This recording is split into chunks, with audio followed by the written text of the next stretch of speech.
Hello, hi, welcome back to my channel. ಯಾರಾದರೂ ಮೊದಲನೇದಾಗಿ ನನ್ನ ಚಾನಲ್ ನೋಡ್ತಿದ್ರೆ ಪ್ಲೀಸ್ ಸಬ್ಸ್ಕ್ರೈಬ್ ಮಾಡ್ಕೊಳ್ಳಿ, ಹಾಗೆ ಸಪೋರ್ಟ್ ಮಾಡಿ ಅಂತ ಹೇಳ್ತಾ ಇವತ್ತಿನ ಲಾಗ್ ಶುರು ಮಾಡೋಣ ಬನ್ನಿ. ಇವತ್ತಿನ ಲಾಗ್ ಏನಂದರೆ, ನಾವು ಊರಿಗೆ ಹೋಗಿದ್ವಲ್ಲ, ಸೊ ನಮ್ಮಮ್ಮ ಎಲ್ಲ ನನಗೋಸ್ಕರ ಈ ಥರ ಎಲ್ಲ ರೆಡಿ ಮಾಡಿ ಕಳಿಸಿದ್ದಾರೆ. ಇದು ಅಕ್ಕಿ ಇಟ್ಟು ಅವರೇ ನನಗೆಲ್ಲ ಮಿಷನ್ ಇಡಿಸ್ಬಿಟ್ಟು ಮತ್ತು ಜರಡೆ ಇಡಿಸಿ ಕೊಡ್ತಾರೆ. ಈ ಥರ ಕಾಳುಗಳೆಲ್ಲ ಕೊಡ್ತಾರೆ. ಅಲಸಂದೆ ಕಾಳು ಮತ್ತು ಹುರುಳಿಕಾಳು, ಇದು ಕಿತ್ಲಿ ಕಾಯಿ ಅಂತಾರಲ್ಲ, ಮತ್ತು ಸಾಂಬಾರು ಪೌಡರು, ಚಿಲ್ಲಿ ಪೌಡರು ಎಲ್ಲ ಅವರೇ ನನಗೆ ಮಾಡಿ ಕೊಟ್ಟು ಕಳಿಸ್ತಾರೆ ಎಲ್ಲನೂ. ಸೊ ಈ ಥರ ಸೊಪ್ಪೆಲ್ಲ ತರ್ತಾರಲ್ಲ, ನನಗೆ ಅವರೇ ಸೋಸಿ ಅದೆಲ್ಲ ಕ್ಲೀನ್ ಮಾಡಿಬಿಟ್ಟು ಕಳಿಸ್ತಾರೆ. ಇಲ್ಲಿ ನನ್ನ ಮಗಳು ಹತ್ರ ನಾನು ಏನು ಮಾಡ್ಕೊಳ್ಳೋದಕ್ಕೂ ಆಗಲ್ಲ. ಸೊ ಅಪ್ಪ ಅಮ್ಮ ಬಿಟ್ಟರೆ ಬೇರೆ ಯಾರೂ ಅಷ್ಟು ಇದರಲ್ಲಿ ಅರ್ಥ ಮಾಡ್ಕೊಳ್ಳಲ್ಲ ಅಂದ್ಕೊಳ್ತೀನಿ ನಮ್ಮ ಪ್ರಾಬ್ಲಮ್ಸ್ ಎಲ್ಲ. ನನಗೆ ಏನು ಬೇಕೋ ಎಲ್ಲನೂ ನಮ್ಮಮ್ಮ ಕೊಟ್ಟು ಕಳಿಸ್ತಾರೆ. ನಾವು ಊರಿಗೆ ಹೋದರೆ ಪಾಪ ಅವರು ನಾಳೆ ನಾನು ಇನ್ನು ಬ್ಯಾಂಗ್ಳೂರು ಬರ್ತೀನಿ ಅನ್ಬೇಕಾದ್ರೇ ಫುಲ್ಲು ಒನ್ ಡೇ ಫುಲ್ಲು ಬರೀ ನನಗೇನೇನು ಬೇಕು ಅಂತ ಕೇಳಿಬಿಟ್ಟು ಎಲ್ಲ ಅವರೇ ತೆಗ್ದಿಟ್ಟು ಕ್ಲೀನಾಗಿ ರೆಡಿ ಮಾಡಿಬಿಟ್ಟು ಕೊಟ್ಟು ಕಳಿಸ್ತಾರೆ. ಮತ್ತು ಇದು ನುಗ್ಗೆ ಸೊಪ್ಪು ಆ ಥರ ಏನಾದರೂ ಬರುತ್ತಲ್ವ, ಅದು ನಾವು ಮಾರ್ನಿಂಗ್ ಹೊರಡ್ತೀವಿ ಅನ್ನೋ ಟೈಮಲ್ಲೇ ಕಿತ್ಕೊಬಂದಿರ್ತಾರೆ. ನನ್ನ ಪೇರೆಂಟ್ಸು ಇದೆಲ್ಲ ಚೆನ್ನಾಗಿ ನೋಡ್ಕೊಳ್ತಾರೆ. ಬಿಕಾಸ್ ನನಗೆ ಅಡುಗೆ ಮಾಡೋದು ಆ ಥರ ಏನೋ ಅಷ್ಟಾಗಿ ನನಗೆ ಗೊತ್ತಿರಲಿಲ್ಲ ಬಿಫೋರ್. ಫುಲ್ ಎಜುಕೇಷನ್ ಎಲ್ಲ ಇತ್ತಲ್ಲ, ನಾನು ಫುಲ್ಲು ಹಾಸ್ಟೆಲೆಲ್ಲ ಇದ್ದಿದ್ದು. ಸೊ ನನಗೆ ಕುಕ್ಕಿಂಗ್ ಆ ಥರ ಏನೂ ಗೊತ್ತೇ ಇರಲಿಲ್ಲ. ಇದೆಲ್ಲ ನಮ್ಮಮ್ಮನ ಕೇಳ್ಕೊಂಡ್ಬಿಟ್ಟೆ ನಾನು ಮಾಡೋದು ರೆಸಿಪಿ ಎಲ್ಲ. ನಿಮಗೆ ಒಂದು ಪ್ರಾಡಕ್ಟ್ ತೋರಿಸಿದ್ನಲ್ಲ ಬೇಬಿದು, ಅದು ಬ್ರಷ್ ಮಾಡೋದು, ಅದು ಯು ಶೇಪ್ ಇರುತ್ತಲ್ಲ, ಅದು ತುಂಬಾ ಚೆನ್ನಾಗಿರುತ್ತೆ. ಅವರು ಆರಾಮಾಗಿ ಬ್ರಷ್ ಕೂಡ ಮಾಡ್ಕೊಳ್ತಾರೆ. ಮತ್ತು ನಾನು ಅದಕ್ಕೆ ಮಾಮಾ ಅರ್ತ್ ಅವ್ರದ್ದೇ ಟೂತ್ ಪೇಸ್ಟ್ ಕೂಡ ಬುಕ್ ಮಾಡ್ಕೊಂಡಿದ್ದೀನಿ. ನಾನು ಊರಿಂದ ಬಂದಮೇಲೆ ವಿಡಿಯೋ ಎಲ್ಲ ಶೂಟ್ ಮಾಡೋಕ್ಕೆ ಹೋಗಲಿಲ್ಲ. ಬಿಕಾಸ್ ಟಯರ್ಡ್ ಥರ ನನಗೆ ಫೀಲ್ ಆಗ್ತಿರುತ್ತೆ. ಸೊ ಅದಕ್ಕೆ ನಾನು ಸುಮ್ಮನೆ ಕುಕ್ಕಿಂಗ್ ಮಾಡ್ಕೊಬಿಟ್ಟು ಊಟ ಮಾಡಿ ಸ್ವಲ್ಪ ರೆಸ್ಟ್ ಮಾಡಿಬಿಟ್ಟು ತಿರ್ಗಾ ಅದು ಅಂದರೆ ಸೊಪ್ಪೆಲ್ಲ ತಂದಿದ್ನಲ್ಲ, ಸೊ ಅದನ್ನೆಲ್ಲ ಫ್ರಿಡ್ಜಿಗೆ ಇಟ್ಬಿಟ್ಟು ನೆಕ್ಸ್ಟ್ ಡೇ ಮಾರ್ನಿಂಗ್ ನಾನು ಎದ್ಬಿಟ್ಟು ಒಂದು ಗ್ಲಾಸ್ ಹಾಟ್ ವಾಟರ್ ತೊಗೊಂಡು ಬ್ರೇಕ್ಫಾಸ್ಟ್ ಕೂಡ ಆಚೆನೇ ತೊಗೊಂಡು ಬಂದು ತಿಂದ್ವಿ. ಮತ್ತು ನಾನು ಲಂಚ್ಗೆ ಇಲ್ಲಿ ಏನು ಮಾಡ್ತಿದ್ದೀನಿ ಅಂದರೆ ನುಗ್ಗೆ ಸೊಪ್ಪಿನ ಸಾರು ಮಾಡ್ತಿದ್ದೀನಿ. ಮೊಳಕೆ ಕಾಳು ಇರುತ್ತಲ್ಲ, ಆ ಮೊಳಕೆ ಕಾಳು ಹಾಕಿ ನುಗ್ಗೆ ಸೊಪ್ಪು ಸಾರು ಮಾಡ್ತಿದ್ದೀನಿ. ಬಿಕಾಸ್ ಇದು ಫ್ರೆಶ್ ಆಗಿದ್ದಾಗ ಮಾಡಿದ್ರೇ ಅದ್ರ ಟೇಸ್ಟ್ ಚೆನ್ನಾಗಿರುತ್ತೆ, ಇಲ್ಲಾಂದರೆ ಕಹಿ ಬಂದುಬಿಡುತ್ತೆ. ಸೊ ನಾನು ಅದಕ್ಕೆ ಫಸ್ಟು ಇದು ಸೊಪ್ಪು ಸಾರು ಮಾಡ್ತಿದ್ದೀನಿ.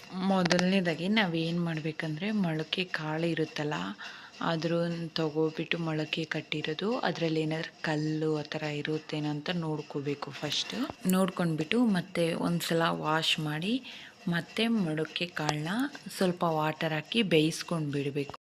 ಅದು ಮೊಳಕೆ ಕಾಳು ಅನ್ನೋದು ಒಂದು 30% ಬೆಂದಿದ್ದಾದಮೇಲೆ ನಾವು ಸೊಪ್ಪು ಇಡಬೇಕು.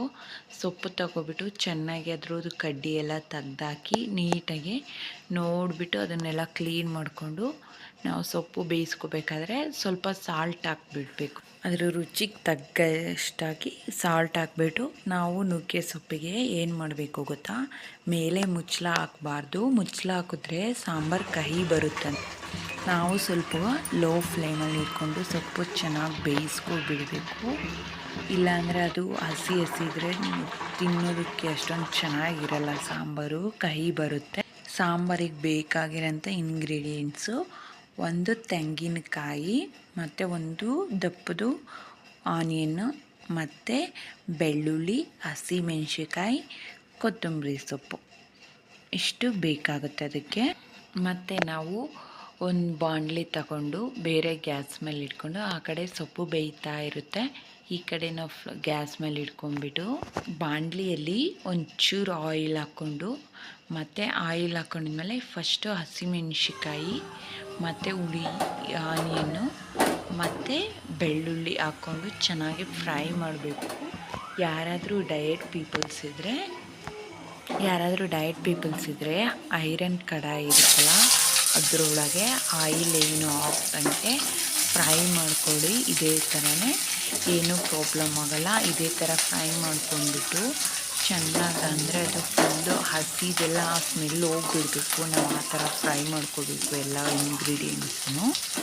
ಫ್ರೈ ಎಲ್ಲ ಆಗೋದ್ಮೇಲೆ ನಾವು ಇದನ್ನು ಮಿಕ್ಸಿ ಇಟ್ಕೊಂಡ್ಬಿಡಬೇಕು. ಫುಲ್ಲು ಪೇಸ್ಟ್ ಆಗಿ ಇದ್ರೊಳಗೆ ಸ್ವಲ್ಪ ಹಾಕಬೇಕು. ನಾನು ತೋರಿಸಿಲ್ಲ, ಮರ್ತೋಗಿದ್ದೆ. ನಾನು ಲಾಸ್ಟಲ್ಲಿ ಹಾಕ್ಕೊಂಡಿದ್ದೀನಿ.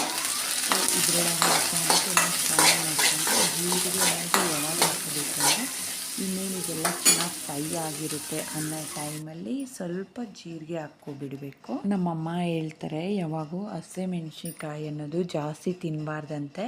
ಸೊ ನಾನು ಅದಕ್ಕೆ ಅದು ಆಫು ಮತ್ತು ಒಣಮೆಣ್ಸಿನ್ಕಾಯಿ ಇರುತ್ತಲ್ಲ ಅದು ಆಫು ಹಾಕ್ಕೊಂಡ್ಬಿಟ್ಟು ಫ್ರೈ ಮಾಡ್ಕೊಂಡಿದ್ದೀನಿ. ಇವಾಗ ನಾನು ಮಿಕ್ಸಿ ಇಟ್ಕೊಳ್ತಿದ್ದೀನಿ. ಮಿಕ್ಸಿ ಇಟ್ಕೊಂಡಿದ್ದಾದಮೇಲೆ ಸ್ವಲ್ಪ ಇದಕ್ಕೆ ನಾವೆಲ್ಲ ಹಾಕ್ಕೊಳ್ತೀವಲ್ಲ ಸ್ವಲ್ಪ ರಸಮ್ ಕೂಡ ಹಾಕ್ಕೋಬೇಕು. ಇಲ್ಲಾಂದರೆ ಅದು ನುಣ್ಣಗೆ ಪೇಸ್ಟ್ ಥರ ಆಗೋಲ್ಲ, ಹುಡಿ ಹುಡಿ ಬಂದುಬಿಡುತ್ತೆ. ಇವಾಗ ನಾವು ಸೊಪ್ಪು ಬೇಯಿಸಿರೋದಿರುತ್ತಲ್ಲ, ರಸಮ್ ಬೇರೆ ಸೈಡು ಮತ್ತು ಸೊಪ್ಪು ಬೇರೆ ಸೈಡ್ ತೊಗೊಬಿಟ್ಟು ಸೊಪ್ಪಲ್ಲಿರೋದು ರಸಮ್ ಎಲ್ಲ ಚೆನ್ನಾಗಿ ಹಿಂಡ್ಕೊಂಡು ಮತ್ತು ಸೊಪ್ಪನ್ನ ಇವಾಗ ಒಗ್ಗರಣೆ ಮಾಡ್ಕೊತಾ ಇದ್ದೀವಿ. ಸೊಪ್ಪಿಗೆ ಏನೇನು ಒಗ್ಗರಣೆ ಅಂದರೆ ಒಂದು ಆನಿಯನ್ನು ಮತ್ತು ಒಂದೆರಡು ಒಣಮೆಣ್ಸಿನ್ಕಾಯಿ ಇರುತ್ತಲ್ಲ ಅದು, ಕರ್ಬೇವಿನ ಸೊಪ್ಪು ಆ ಥರ ಹಾಕ್ಕೊಂಡ್ಬಿಟ್ಟು ಫ್ರೈ ಮಾಡಿ ಸೊಪ್ಪು ಹಾಕ್ಕೊಂಡು ಅದರೊಳಗೆ ಒಂದು 2-3 ಮಿನಿಟ್ಸು ಚೆನ್ನಾಗಿ ಫ್ರೈ ಮಾಡ್ಕೊಬಿಡಬೇಕು ಸೊಪ್ಪು.